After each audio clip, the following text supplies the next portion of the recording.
पर ही उनका धन्यवाद प्रस्ताव के ऊपर चर्चा चल रही है और उसी चर्चा को आज क्योंकि दो सिटिंग्स करने का स्पीकर साहब ने निर्णय लिया, तो अभी दूसरी सिटिंग जो चल रही है, अब सोमवार को 7 तारीख को कुछ विधायी कार्य, थोड़ा बचे हुए विधायक उनको भी बोलने का मौका मिलेगा और बाद में फिर उस सारे के ऊपर लीडर ऑफ द हाउस के नाते मुझे उसका उत्तर देना है और तब वो पारित होगा। कुल मिलाकर आज एक स्थिति जो पैदा हुई है वो आप लोगों को भी सबको जानकारी है कि जब एक बिल पेश किया गया जो धर्म स्वातंत्र्य विधेयक 2022, उसके पेश करने पर हमारे विपक्षी मित्रों ने उस पर कुछ ऐतराज़ किया। और ऐतराज़ करें तो कोई बात नहीं, लेकिन एक ऐसी घटना वहाँ घटी जो वास्तव में विधानसभा की मर्यादा के खिलाफ ही होती है। हमें ध्यान होगा कि पिछली बार भी एक इसी प्रकार की घटना घटी थी, तो उस समय भी अध्यक्ष महोदय ने एक सख्त निर्णय लिया था।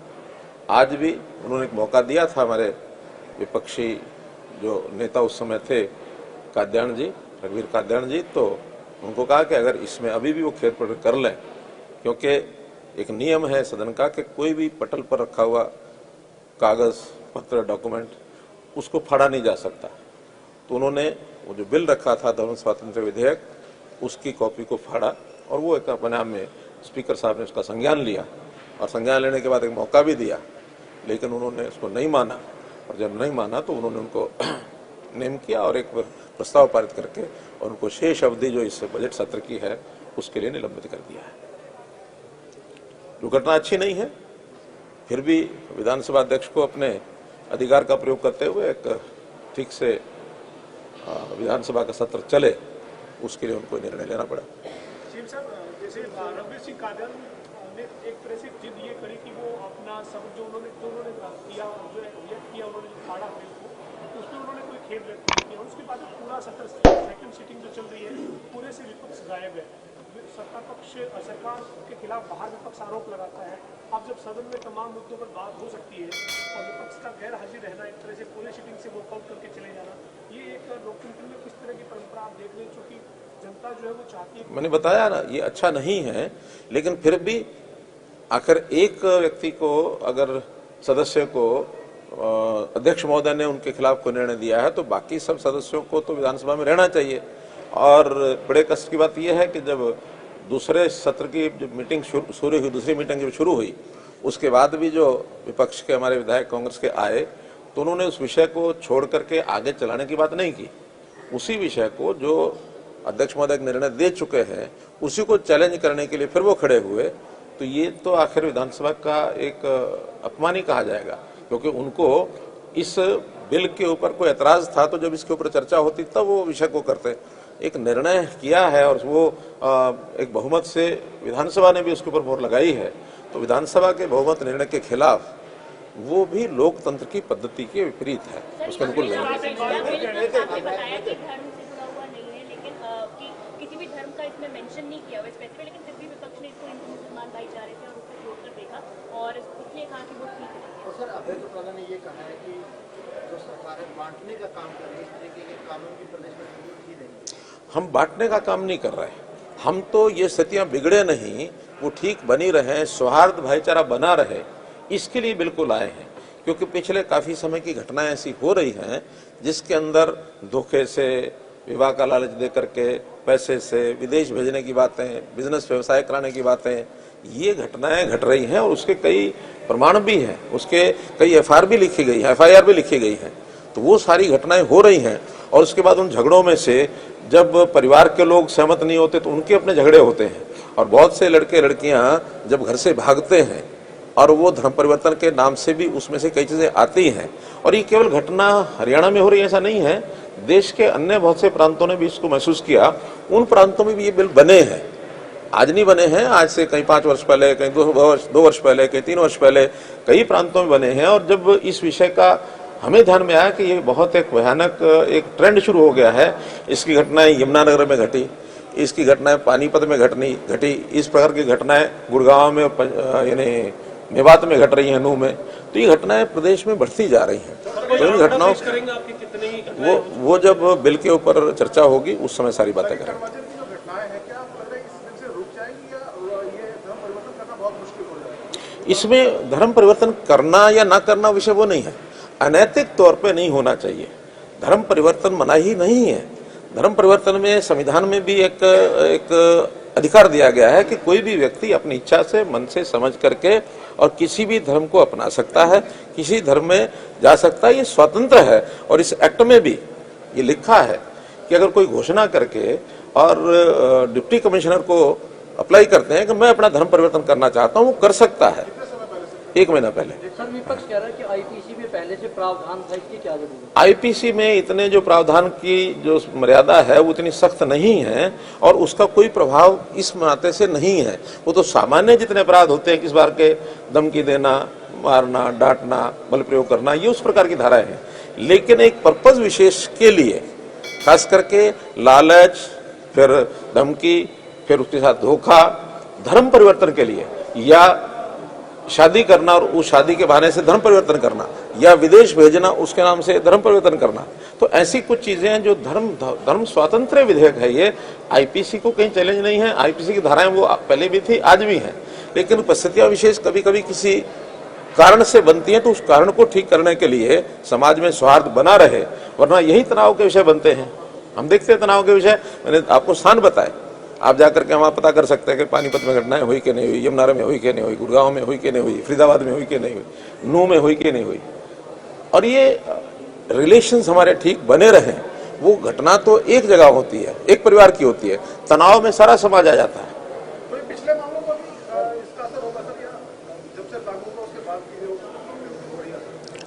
नहीं, आगे तो होगा ही होगा, लेकिन इससे पहले भी जिस प्रकार का कोई इस प्रकार का मामला जो चल रहा है और जो ध्यान संज्ञान में नहीं आया है, उसकी कोई शिकायत करता है तो निश्चित रूप से इसके ऊपर संज्ञान लिया जाएगा। शिकायत के ऊपर है, शिकायत कौन करता है। सर, हरियाणा में कुछ मिशनरीज के काफी ज्यादा मामले बढ़ रहे हैं। एक जगह पर मतलब कहीं पर भी वो ऐसे अपने धार्मिक स्थान बना देते हैं जहाँ उस धर्म के कुछ लोग नहीं है। क्या इसके ऊपर भी ये कानून है? नहीं, कोई धार्मिक स्थान कहीं भी बनाए, लेकिन जैसे मैं बताया कि झूठा प्रचार करके, जैसे आपने जिस समाज का नाम लिया, उनके फंक्शन चलते हैं, चंगाई सम्मेलन, और उस चंगाई सम्मेलन में हमने भी कई बार छोटे होते देखा है कि आप आ जाओ, इस भगवान की शरण में आ जाओ और आप तुरंत चंगे हो जाओगे। चंगे यानी ठीक हो जाओगे, बीमारी है खत्म हो जाएगी, आपका लंगड़ापन है खत्म हो जाएगा, आपकी आंख खराब है ठीक हो जाएगी।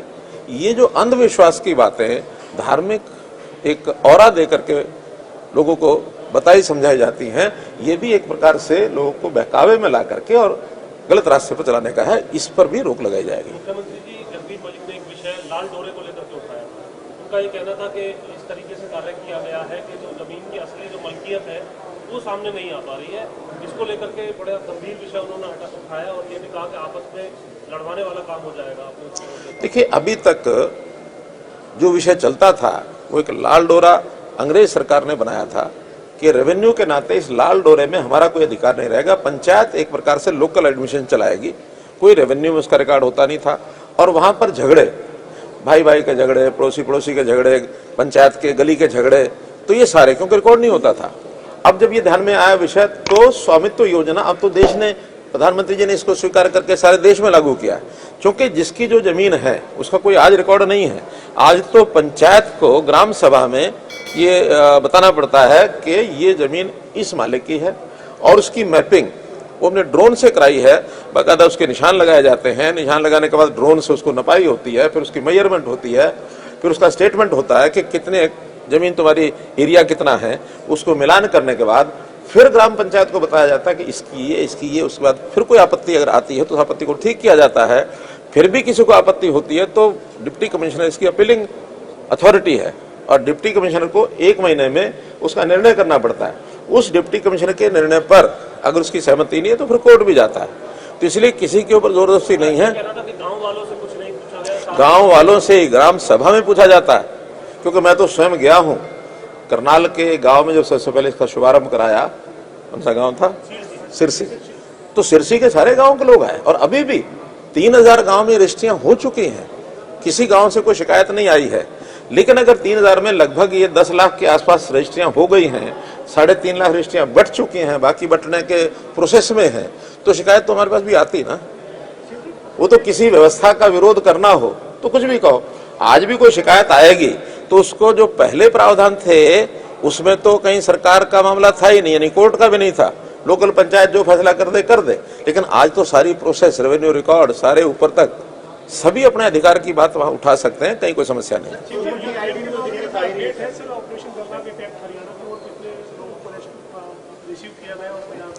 हाँ, लेटेस्ट जो मेरे पास अभी इसकी जो सूचना है वो मैं आपको बता सकता हूँ। मेरे पास लगभग हर थोड़े समय में ये सूचना आ रही है। देखिए, तो कुल छात्रों की संख्या इसमें भी बीच में थोड़ा बदलाव हो रहा है। जो 1785 से शुरू हुआ था, 1815 की संख्या कुल छात्र, और जो एकदम लेटेस्ट ये मेरे पास आंकड़ा है।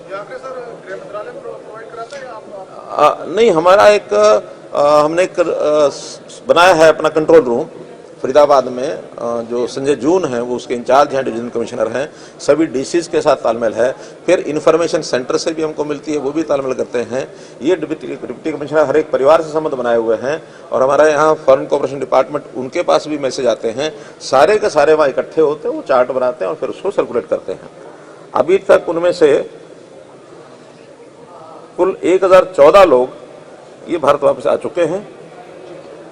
अभी यूक्रेन के विभिन्न शहरों में भी 123 अभी वहां फंसे हैं।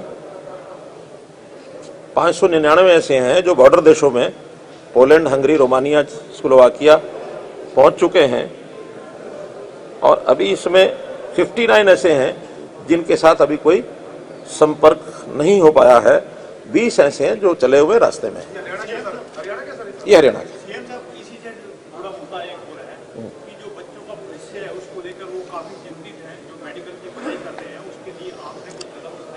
देखिए, अभी तो चूंकि हमें सबसे बड़ी चिंता है रेस्क्यू उनको ठीक से सुरक्षित वो अपने वापस घरों में आ जाएं। ये जब आ जाएंगे उसके बाद ये कोई हरियाणा का विषय नहीं है, ये सारे देश का विषय है, और सारे देश का भी नहीं है, सारी दुनिया का विषय है। क्योंकि वहाँ दुनिया भर के लोग वहाँ गए हुए थे, तो क्या पॉलिसी बनानी है, कैसी बनेगी, ये समय पर देखेंगे। ठीक है, बहुत बहुत धन्यवाद।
कितना काम किया, किसने किया विकास, क्या है गांव के मौजूदा हालात। ग्रामीण किसे देंगे अपना वोट, नाम पर या काम पर?